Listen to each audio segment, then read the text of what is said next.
ओम नमः शिवाय। नमस्कार दोस्तों, मैं रेखा तंवर आप सभी का आपके अपने YouTube चैनल महेंद्रगढ़ व्लॉगर रेखा तंवर में बहुत बहुत स्वागत करती हूँ। बाबा भोलेनाथ हम सब पर अपनी कृपा दृष्टि बनाए रखें।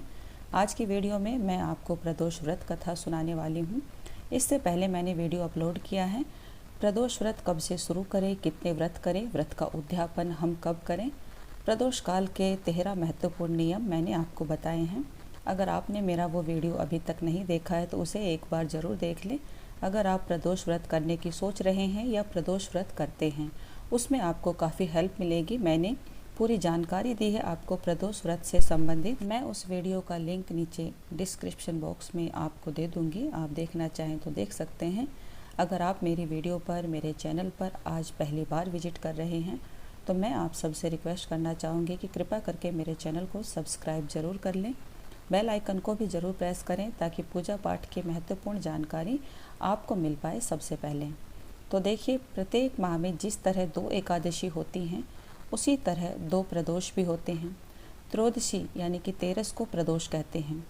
एक शुक्ल पक्ष की प्रदोष आती है और एक कृष्ण पक्ष की। हिंदू धर्म में एकादशी को विष्णु से तो प्रदोष को शिव से जोड़ा गया है। दरअसल इन दोनों व्रतों को ही चंद्र ग्रह का दोष दूर होता है। अगर आपकी कुंडली में कोई चंद्र ग्रह है या मंगल ग्रह है, आपके ऊपर किसी भी प्रकार का कोई ग्रह कुपित है, तो आप प्रदोष व्रत करके आप अपने ग्रहों को शांत कर सकते हैं। प्रदोष व्रत की कथा अगर आप प्रदोष काल में सुनते हैं तो प्रदोष व्रत जितना फल आपको मिलता है। प्रदोष काल का सही समय क्या है? प्रदोष काल जब भी सूर्यास्त होता है, सूर्यास्त होने के 42 मिनट पहले और 42 मिनट बाद का जो समय है, सही शास्त्रों के हिसाब से वही प्रदोष काल का समय है। प्रदोष काल में अगर आप शिवलिंग पर जलाभिषेक करते हैं, ऐसी कोई इच्छा नहीं जो बाबा भोलेनाथ आपकी पूरी ना कर पाएँ। प्रदोष काल में आप पूजा करें। बाबा भोलेनाथ की जो प्रिय वस्तुएं हैं, भांग, धतूरा, बेल, इन चीज़ों से आप उनका अभिषेक करें। माँ मंगला गौरी, माता पार्वती को श्रृंगार की वस्तुएं आप जरूर चढ़ाएं।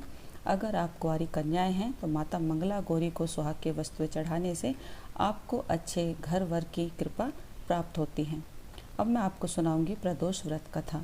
प्रदोष व्रत कथा को जब भी आप सुनते हैं तो उससे पहले आप थोड़े से अक्षत, पुष्प या 1 रुपये का सिक्का, इनमें से कोई भी एक चीज़ आप अपने हाथ में रखकर और प्रदोष काल के समय पर ही आप इस कथा को जरूर सुनें। अगर आप व्रत भी नहीं करते हैं और इस कथा को प्रदोष काल में सुनते हैं, निश्चय ही बाबा भोलेनाथ हम सब पर अपनी कृपा बनाते हैं और हमारी मनोकामनाओं को पूर्ण करते हैं।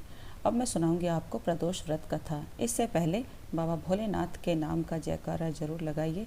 हर हर महादेव, ओम नमः शिवाय। प्रदोष को प्रदोष कहने के पीछे एक कथा जुड़ी हुई है। संक्षेप में यह है कि चंद्र को क्षय रोग हो गया था, जिसके चलते उसे मृत्यु तुल्य कष्ट हो रहा था। भगवान शिव ने उस दोष का निवारण करके उन्हें त्रयोदशी के दिन पुनः जीवन प्रदान किया था। इसीलिए इस दिन को प्रदोष काल कहा जाने लगा। हालांकि प्रत्येक प्रदोष की व्रत कथा अलग अलग है। स्कंद पुराण में प्रदोष व्रत के महात्म्य का वर्णन मिलता है। इस व्रत को करने से सभी तरह की मनोकामना पूर्ण होती हैं। इसमें एक विधवा ब्राह्मणी और शांडिल्य ऋषि की कथा के माध्यम से इस व्रत की महिमा का वर्णन मिलेगा। पद्म पुराण की एक कथा के अनुसार चंद्रदेव जब अपनी 27 पत्नियों में से सिर्फ एक रोहिणी से ही सबसे ज़्यादा प्यार करते थे और बाकी 26 को उपेक्षित रखते थे, जिसके चलते उन्हें श्राप दे दिया था, जिसके चलते उन्हें कुष्ठ रोग हो गया था। ऐसे में अन्य देवताओं की सलाह पर उन्होंने शिव जी की आराधना की और जहाँ आराधना की वहीं एक शिवलिंग भी स्थापित किया। शिव जी ने प्रसन्न होकर उन्हें न केवल दर्शन दिए बल्कि उनका कुष्ठ रोग भी ठीक कर दिया। चंद्रदेव का नाम एक सोम भी है। उन्होंने भगवान शिव को ही अपना नाथ स्वामी मानकर यहाँ तपस्या की थी, इसलिए इस स्थान को सोमनाथ का नाम रखा गया। बोलिए बाबा भोलेनाथ की जय। अगर आप प्रदोष का व्रत करते हैं तो आप एक समय पर अन्न का सेवन कर सकते हैं, लेकिन वो समय प्रदोष काल में जब आप पूजा कर लेते हैं, पूजा करने के बाद ही आप एक तरह का किसी भी प्रकार का कोई भी अन्न खा सकते हैं। आप दूध में चावल डालकर आप खीर, सेवई की, साबूदाने की, सामक की, इनमें से कैसी भी खीर बनाकर आप बाबा भोलेनाथ को भोग लगाकर स्वयं ग्रहण कर सकते हैं। बाबा भोलेनाथ को खीर का भोग सबसे अधिक प्रिय है। अगर आप स्वस्थ नहीं हैं, आप व्रत करने के इच्छुक हैं और आप बिना नमक के व्रत नहीं कर सकते, तो आप सेंधा नमक का प्रयोग करके, काली मिर्च का प्रयोग करके भी इस व्रत को कर सकते हैं। प्रभु हमारी केवल आस्था देखते हैं, हमारे अंदर कितनी शक्ति है, सामर्थ्य है। तो आप इस तरह से सेंधा नमक का प्रयोग करके भी इस व्रत को कर सकते हैं। इसमें कोई दोष नहीं है, ना करने से अच्छा होता है कि कुछ करना।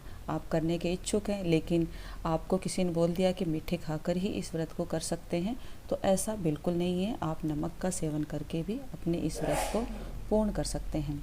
जब भी आप प्रदोष का व्रत करते हैं तो संध्या काल में पूजा करने के बाद ही आप अपना कोई भी एक तरह का अन्न है वो सेवन करें। सुबह आप नहा धोकर बाबा भोलेनाथ पर, शिवलिंग पर अभिषेक करके चाय, दूध या फल, कोई भी एक फल आप ग्रहण कर सकते हैं, लेकिन व्रत वाले दिन आप कोशिश करें कि बार बार कुछ ना खाएं। इस तरह से आप अपने इस व्रत को पूरा करें। उम्मीद ही नहीं, पूर्ण विश्वास है कि मेरे द्वारा बताई गई यह जानकारी आप सबके लिए बहुत हेल्पफुल होगी। यदि आपको वीडियो पसंद आए तो कृपया करके वीडियो को लाइक और चैनल को सब्सक्राइब जरूर करें। मिलते हूँ एक ऐसी वीडियो के साथ, तब तक के लिए जय भोलेनाथ।